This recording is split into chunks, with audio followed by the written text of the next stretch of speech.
Assalomu alaykum. Jajjigina nabiramga sen kimni yaxshi ko'rasan desak, albatta sizni deya javob qaytarardi. Bog'chaga borganidan keyin esa xuddi shu savolimizga Alisher Navoiy bobomni, chunki u bizning eng yaxshi bobomiz deydigan bo'ldi. Avvallari bolalar bog'chasida bu kabi saboqlar berilmasdi. Xo'sh, Alisher Navoiyni o'rgatish necha yoshdan boshlanishi kerak? Qachondan va qanday o'rgatish to'g'ri bo'ladi? Suhbatimizni xuddi shu savol bilan boshlamoqchimiz. Ko'rsatuvimiz qahramoni esa Navoiyshunos olim professor Maqsud Asadov. Navoiyni turli bosqichlarda turlicha o'rganish mumkin. O'sha bog'cha yoshlarida suratlar shaklida, audio shakllarini, audio variantlarini yaratgan holda ularga eshittirib va ularning fikrini, mulohazasini bilib, shu holatda qiziqtirib o'rgatgan osonroq bo'ladi. Zamonaviy dunyo odamlarimiz ilm ham bir joyda to'xtab qolmaydi, depsinib qolmaydi. Ilm ham rivojlanadi. Ilmni ham qandaydir yo'llar bilan o'quvchiga yetkazish imkoniyatlarini izlashimiz kerak. Bugun o'sha internet asri, misol uchun biz bolani undan uzib ola olmaymiz-ku. Shunday ekan, insonning yaxshi manfaatlari uchun xizmat qilish kerak. Bog'cha yoshidan boshlab tarbiya qiladigan bo'lsak, Navoiyga bo'lgan muhabbat faqat Navoiyga bo'lgan muhabbatgina emas, millatga bo'lgan muhabbat, yaqinlarga bo'lgan muhabbat. Eng muhimi, o'zining xatti-harakatlarini tuzatish, isloh qilishga bo'lgan bir rag'bat sifatida qabul qilinishi kerak. O'shanda bolani ham ongi tafakkuri boshqa bo'ladi. Biz kutgan bir avlodga ega bo'lamiz shunda. Ilm va ijod ummonida Navoiyshunos olimlar, Navoiy ijodi shaydolari, ixlosmandlari ko'p. Taniqli adabiyotshunos olim Ibrohim Haqqul ana shundaylardan edi. Uning o'nlab shogirdlari orasida seviklisi va umid bilan ishongani Maqsud Asadov ekanligini bilardik. Qolaversa, rahmatli Ibrohim aka bilan suhbatlashish sharafiga muyassar bo'lganimizni har gal mamnuniyat bilan eslaymiz. O'zbekistondagi yetuk Navoiyshunos olim bilan suhbatlashishingizga to'g'ri kelsa, nima savol bergan bo'larsiz? Navoiyni ko'ziga tik qaray olasizmi? Navoiy talablaridan chekingan joylaringiz qayerda? Qoniqmagan joylaringiz qayerda? O'zingizni to'laqonli Navoiyshunos deb bilasizmi deb so'radi. Nima javob berardingiz? Yo'q, to'laqonli Navoiyshunosman deb ayta olmayman derdi. Kamchiliklarim juda ko'p. O'qimagan. Ko'zimni olib qochardim baribir. Men o'ylaymanki, chunki baribir yolg'onlar bo'lgan, sun'iyliklar bo'lgan, mana bir o'zi Navoiyshunos bo'lgandan keyin faqat o'zing emas, soxta Navoiyshunoslikka ham qarshi turish kerak, kurashish kerak. U oson emas u. Shuning uchun shogirdlarimga aytamanki, bitta so'z bo'lsa ham to'g'ri so'zni aytinglar. 40 yilmi shunga yaqin mana bo'limga boshqardim institutda. Mana keyin shogirdim Maqsud Asadovga fan doktor unga berdim. Yosh, g'ayratli. Bu kishini tabiatida yolg'on, riyokorlik, turli tuman bir o'yinlarga turlicha munosabatlar yo'q. Bu inson tabiatida aniq bir jur'at bor. Haqiqatni oqni oq, qorani qora deydigan bir qat'iy jur'at bor. Bu aynan domlani ustozni ilmida, asarlarida yaqqol ko'zga tashlanadi. Ustozlik maqomida domlaning o'zini tamoyili bor. Shunday tamoyilki, ustoz zolim bo'lsa, shogird olim bo'ladi. Albatta, u kishini zolimligi zamirida, ostida otalarcha mehribonlik, mehr, yaqinlik, shogirdga bo'lgan munosabat har doim bo'y ko'rsatib turadi. Ibrohim Haqqulning shogirdlari o'sha qattiqqo'llikni sog'inib, shu mehr tufayli unga yanada yaqinroq bo'lgisi keladi. Ustoz va shogird an'anasi davom etadi.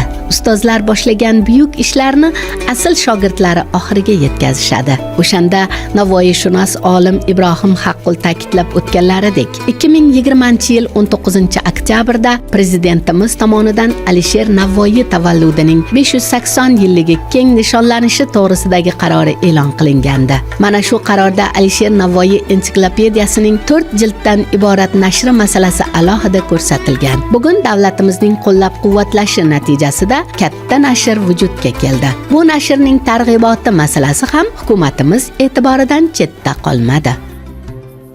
Mana yaqinda o'sha bevosita bosh vazir tashabbuslari bilan bularni o'sha 4 jildlik Alisher Navoiy ensiklopediyasining katta bir taqdimoti o'tkazilishi haqida topshiriq berilgan. Shunga tayyorgarlik ishlari ketyapti shu kecha kunduzda. Bu xalqimiz ma'naviyatini boyitish uchun, navoiyshunoslikdagi qaysidir bir bo'shliqlarni to'ldirish uchun yoki umuman yangi O'zbekiston navoiyshunosligi qanday bir qiyofada ayni paytda nima ishlar amalga oshirildi, qanday yutuqlarga biz erishdik. Alisher Navoiy nomidagi mana universitet tashkil topgani-yu 30 jildlik Istiqlol navoiyshunosligiga oid bo'lgan bir to'plamning yuzaga kelgani va biroz oldinroq Navoiy qomusiy lug'atining nashr etilgan. Biz bularga ham tayandik, ular bilan hamkorlikda ishladik. Ensiklopediyada respublikadagi ilmiy markazlardan, oliy o'quv yurtlaridan Qozog'iston, Qirg'iziston, Turkiya, Ozarbayjon, Tojikiston kabi davlatlarning yirik olimlarining Navoiy haqidagi Navoiy qarashlarini ifoda etgan ensiklopedik xarakterdagi 2505 ta maqolalari alifbo tartibida joylashtirilgan. Navoiy shahrida, Vashingtonda yoki deylik Yaponiyada misol uchun yo mana o'zimizda Toshkentda bir nechta haykallar, bular haqidagi ma'lumotlarni bunga kiritdik. Boshqa jilddagi suratlar bundan farq qiladiki, kitobni o'zidagi maqolalarning mazmun mohiyatdan kelib chiqqan holda, demak, bunda Navoiy asarlarining nashrlari. Boshqa bir jildda Navoiy va san'at, kino, teatr, shu madaniy hayot, masalan o'sha rahmatli ustozlarimiz Ibrohim Haqqul, Abdurashid Abdug'afurov, Abduqodir Hayitmetov, Suyuma G'aniyeva, bular haqida, bularning maqollari ham o'rin olgan. Maqsud Asadovning keyingi ishi bu bevosita shu Alisher Navoiy qomusi bilan bog'liq deb o'ylayman. Alisher Navoiy qomusining 4 jild bo'lishi bu bizning adabiy, madaniy hayotimizdagi juda katta yangilik deb aytish mumkin. Bu qomusning paydo bo'lishi bizning o'zbek xalqining dunyo sivilizatsiyasida tutgan o'rnini ko'rsatadigan bir mezon sifatida olish mumkin bo'ladi. Va shu ishning bevosita boshida Maqsud Asadovning turganligi bejiz emas, chunki bu qomus ishi faqat tashkiliy ishdan iborat emas. Bu yerdagi har bir maqolani, har bir figurani, har bir joyni o'zining izohi, tasnifi, surat hammasini botartib joylashtirib chiqish kerak edi. Bu ishni qisqa muddatda amalga oshirdi. Mana shu bo'lim xodimlari, jamoatchilikning shu Maqsud Asadov boshchiligida amalga oshirilganligi nafaqat o'zbek adabiyotining, butun o'zbek adabiyotshunosligining katta yutug'i sifatida baholash mumkin. Navoiydan ko'p baytlarni takrorlab beraman o'zim. Nafsingga xilof aylagilki ting'aysen deydi. Nafsingga xilof ayla, xotirjam bo'lasan. Zamona ahliga garchi o'yinchilikdir ish, agar zamona ahliga o'yinchilik ish bo'ladigan bo'lsa, sen ularni o'z holiga qo'y. Yengar ham oxir alarni zamonaning o'yini.